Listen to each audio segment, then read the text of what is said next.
We have lost our way.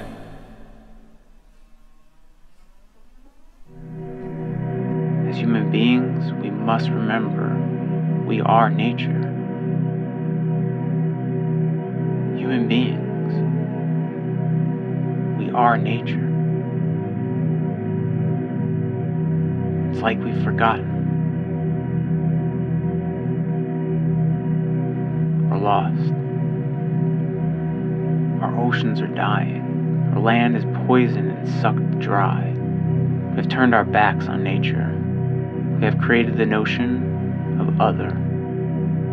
There is no division between nature and human beings.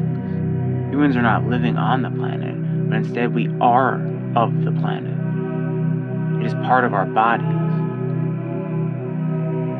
The air we breathe, the food we eat, the water we drink, the blood in our very veins bears striking similarities to the oceans from which we originate. What do I know? At times it feels like we're living in a failed experiment. Where are we? Who are we? Maybe there isn't a code out there to be cracked. Maybe there is. What is real? What isn't? Our society and all of its structures and institutions have gone off course. The ship is sinking. We exploited our environment to the brink of death for the sake of profit. There's this documentary called Cowspiracy. It pinpoints the meat industry and the practice of animal agriculture as the leading cause of our ecosystem's impending collapse. Human beings do not need to consume animals to survive. We as people, and as a connected planet, thrive without the exploitation of others. Making the change of how we relate to food is our chance to evolve as people and reconnect with our larger selves, the ecosystem. I've gone out and talked to others about this.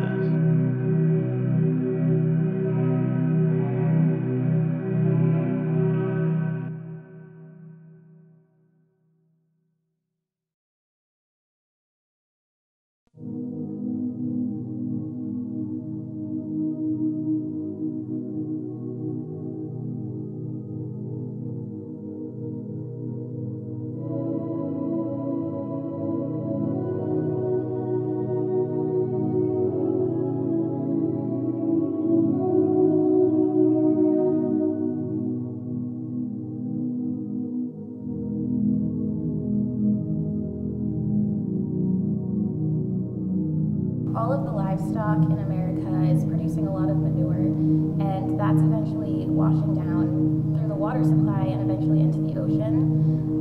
This is creating algae blooms that are just sucking up all of the oxygen in the water, and we're looking at empty oceans by 2050. There's always going to be a certain amount of suffering with our existence, but I think the least we can do is stop causing direct harm, stop asking industries to breed animals for us to cram into cages and slit their throat.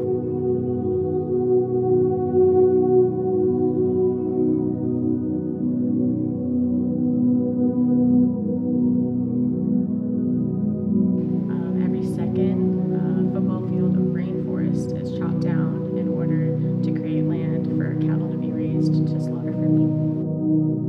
I don't see a future where we can connect and have peace without a vegan world. If we choose to step away from consuming animals, we choose to say yes to life, love, and health in our environment. How do we step outside ourselves? There's a place by me called Woodstock Animal Sanctuary. Woodstock Animal Sanctuary. Maybe they know something.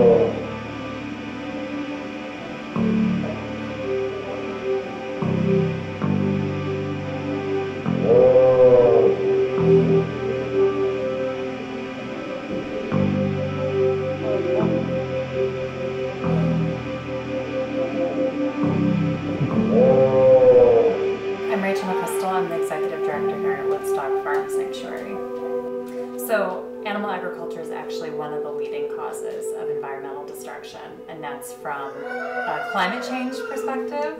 All the roosters here agree with me, in that we actually, the methane produced by especially farming cows is a big contributor, one of the top contributors. But I think that's what we often talk about, and what we don't talk about is deforestation. The leading cause of deforestation of the Amazon rainforest is actually destruction in order to raise cattle.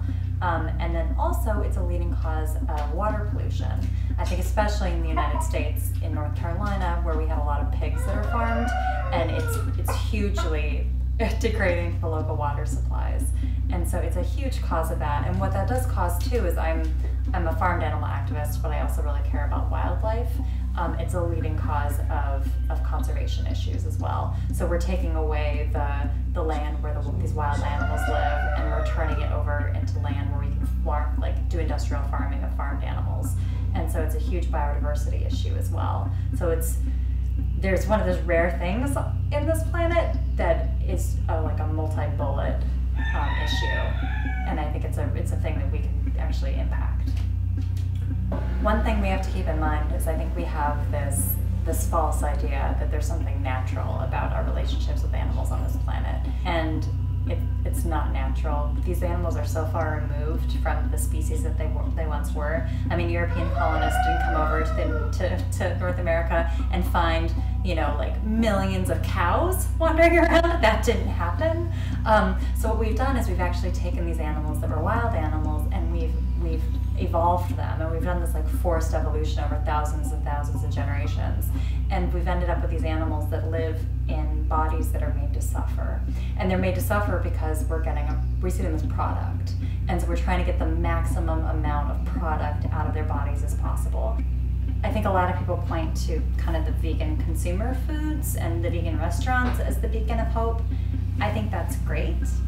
I don't think capitalism is going to save us. So I would say that's great, that's awesome. The disruptor investors, the fact that there's 1 million vegan butters, that's fabulous. But I find hope actually in the fact that we're having a radical sea change of how we look at other beings.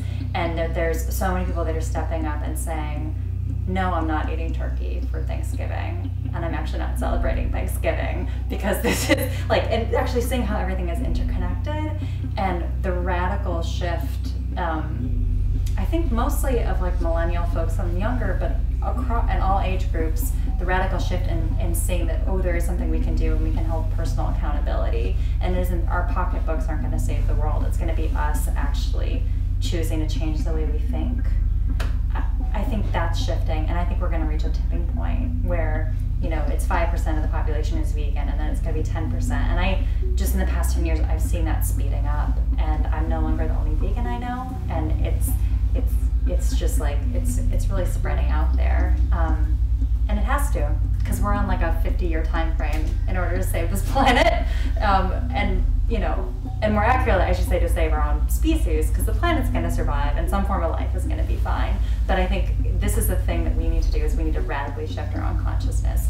And part of that is saying we're all interconnected, and let's all just minimize the suffering in the world. And honestly, the number one way you can do that is ahimsa. It's just not hurting other beings if it's at all preventable. And veganism is the easiest way to do that in my mind. Take for granted the symphony of life. Look in nature and see all the tiny interconnections. Step outside oneself and make a simple change, one based on love, a truth for the good of others, humans and non-humans alike. We have to once again harmonize with the natural flow, the one interconnected life and planet. This is the only way to heal. This is the very evolution of consciousness.